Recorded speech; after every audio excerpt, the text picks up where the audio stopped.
Good. Okay. So explain a little bit to me, who is Sam Hunter and, how you got in the business of Eastern State and a little bit about what you do for your job. All right, great. So I am Samantha Hunter. I'm the specialist in education here at Eastern State Penitentiary. I came to Philadelphia in 2013 for graduate school at Villanova University. I studied public history and then I graduated in May 2015, found a tour guide opening here at Eastern State, applied, was lucky enough to be chosen, and then about 4 months later I got the job as the specialist in education and have been that ever since. So my primary responsibilities are developing and implementing student and family programming here at the prison. Okay, that's awesome.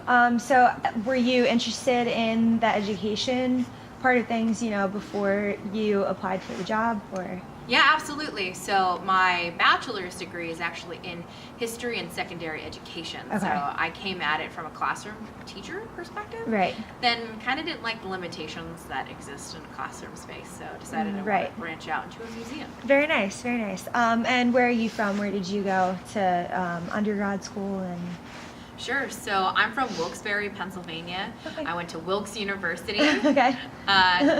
Loved it there. It was great. My hometown. I lived about 10 minutes away from campus. So, Yeah. Back there, though, it's not so much criminal justice history like I'm doing at Eastern State. It was a little bit more anthracite history since it was an old coal mining town. Okay. Very nice. And how did you, or can you tell me a little bit about the history of Eastern State?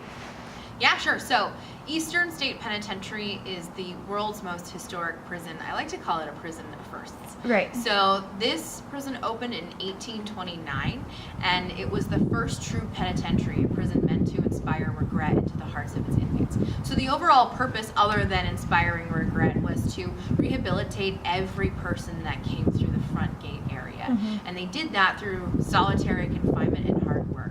This is really the spot for the genesis of solitary confinement. It evolves here over time through Eastern State's 142 years. So it goes from being what was going to solve crime to rehabilitate people to the primary form of punishment. Very nice. And I was reading a little bit about some of the prisoners that escaped and, some of the famous cases. And I read a little bit about Slick Willie, but are there any other less, controversial cases that people don't really know about or look up? Yeah, sure. So to kind of give some more context to escapes. So about 100 people escaped from Eastern State, but 99 were recaptured. Okay. So that means there's technically very low success rate. Yeah, there's only one person who still remains at large today, and his name is Leo Callahan. Okay. So he escaped in 1923 with 5 other individuals. They escaped using a ladder that they built here on site. They actually built 5 pieces, and then once they slatted them together, took them 30 feet high, which is how high the perimeter wall is. Wow. And then they used braided electrical wire to go down on the other side. Not this side, but on the opposite side of where we are now near cell block 1. And they never found Leo Callahan to this day. And they found the people that he escaped with? Yeah, absolutely. But They not found them him. within a couple months. Wow, that's really interesting. So who are some of the most famous prisoners other than obviously Al Capone, who, the cell here is dedicated to him, but are there any other big ones that people kind of forget about? That's a good question. Al Capone is certainly our most infamous prisoner. There is Willie Sutton, and of course he's known because he's robbed over 100 banks in his lifetime, escaped from every prison he spent time at. We also have Pep the dog, which is like our more family-friendly story. So in the 1920s, Governor Gifford Pinchot, he donated his black Labrador to Eastern State as a companion to use as for therapy for the prisoners. But they came up with this really elaborate backstory that was like, Governor Pinchot's dog, Pep, murdered his cat, and Pinchot sentenced him to life in prison at Eastern State. And he served out his life there and went to Graterford and died while incarcerated. Aww. But no, he was just a companion. He Right. did die while he was in prison, but the prisoners loved him so much that they actually made a plaque for him at Graterford once he passed. Right. Oh, well, that's so awesome. Actually, I was here last year with a photography class, and I saw the little plaque that was dedicated to him. So I was kind of wondering the backstory of that. But there it is. Yeah, that's very interesting. So was he taken around as a therapy dog to like the inmates that were sick here, or if they just needed someone, to talk to? Unknown, which is one of the more interesting things about Eastern State is that we're still a relatively new museum. I think we've been open for around 24 years. Right. We're constantly learning more things. Right. Those details we don't know about, but I imagine, so this is like off the record and not official, that he probably was able to just walk around the prison. Maybe he was used for therapy for specific cases, but I'm not too sure. Okay.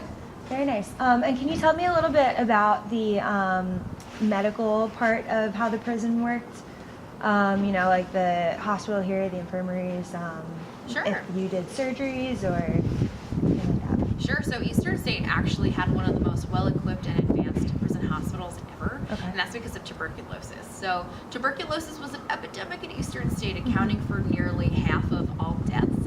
In total, that's over 1,400 people. So about 630 died from tuberculosis alone, and that's not taking into consideration the people who died from tuberculosis-like symptoms. Okay.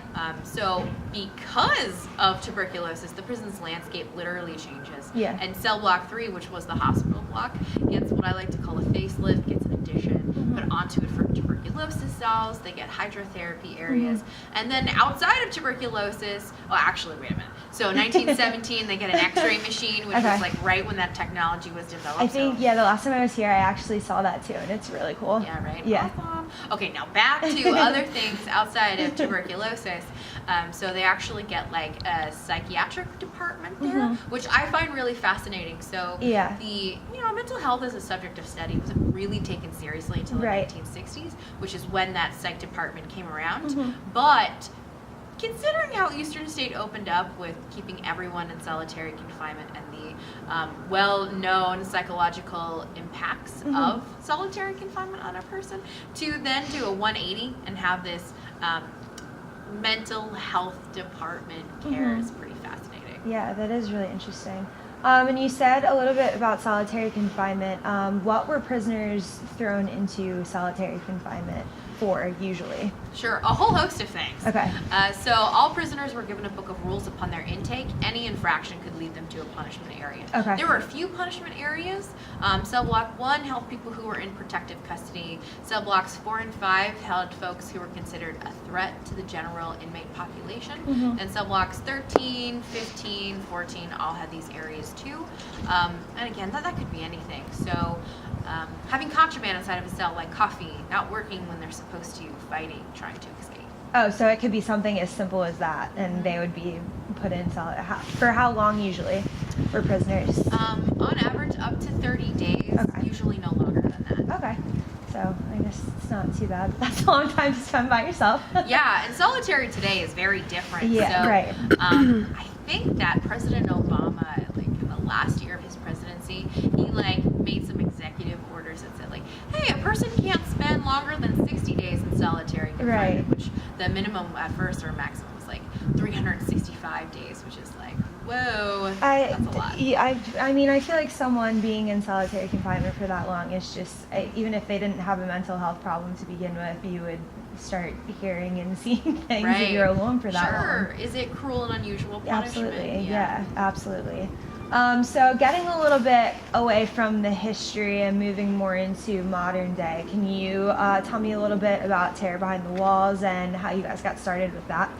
Yeah, sure. So Terror Behind the Walls actually predates Eastern State Penitentiary Historic Site. It started in 1991. The historic site opened in 1994. And it's actually our biggest fundraiser. It accounts for like 60% of our daytime budget. It's a lot. Terror Behind the Walls is a #1 rated haunted house. So I've heard. Yeah, right? That's pretty scary. So it takes people throughout the whole historic site. There's almost no cell block that folks aren't going down of the ones that we actually have open and safe for the public.